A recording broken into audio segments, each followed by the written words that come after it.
Do you ever notice how the fourth quarter arrives faster and faster every year?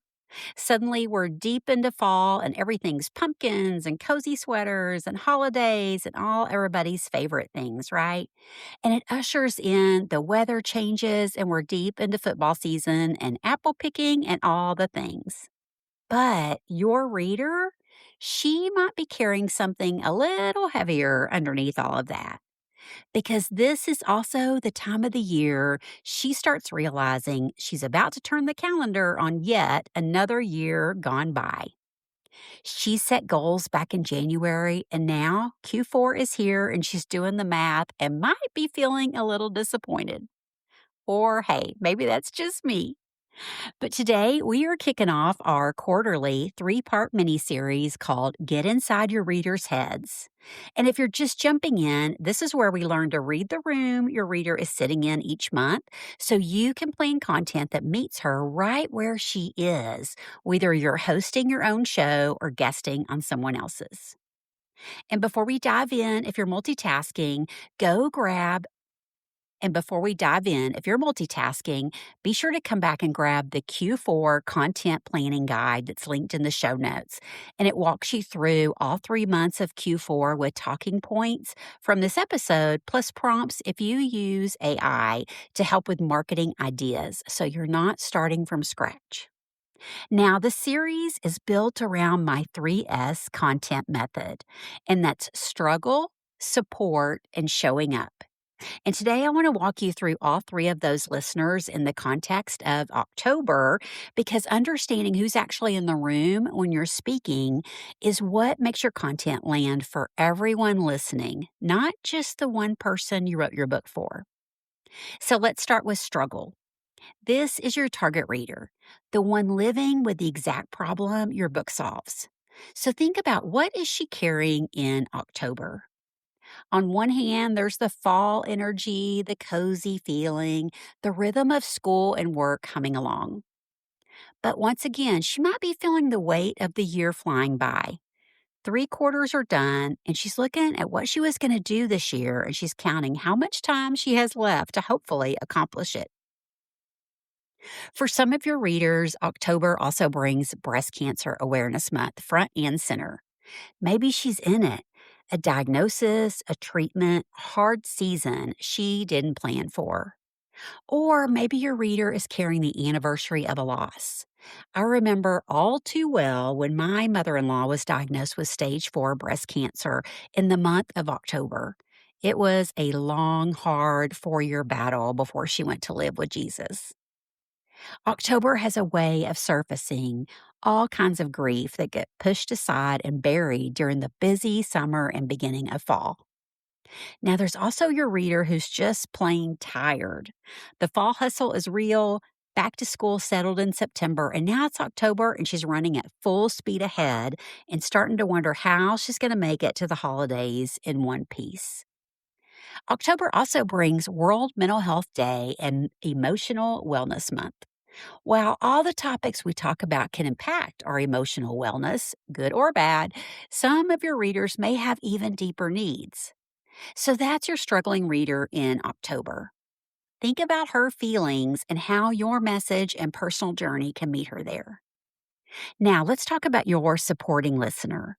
She isn't facing this struggle today, but she loves someone who is. It's her friend going through a diagnosis. It's a family member falling apart on the inside while keeping it together on the outside. It's a daughter who's exhausted and won't say so.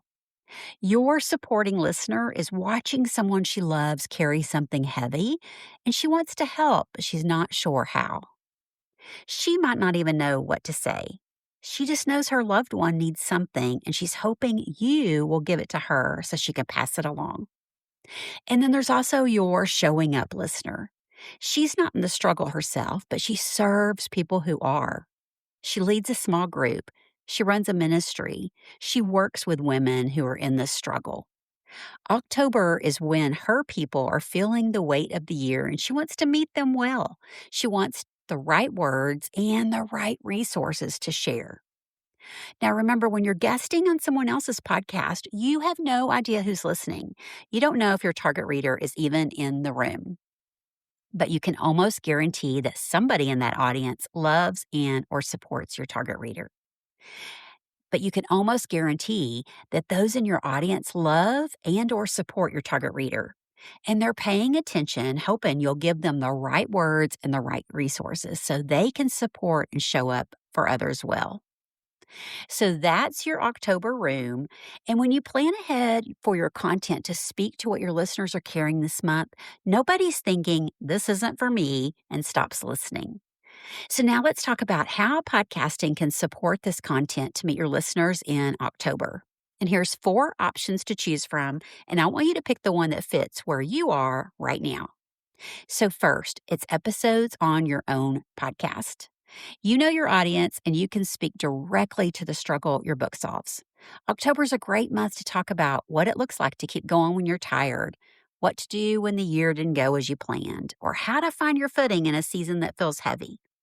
And with it being Emotional Wellness Month, if you were not able to address these issues or share helpful resources, maybe you want to consider asking a professional guest contributor to come on and serve your listeners.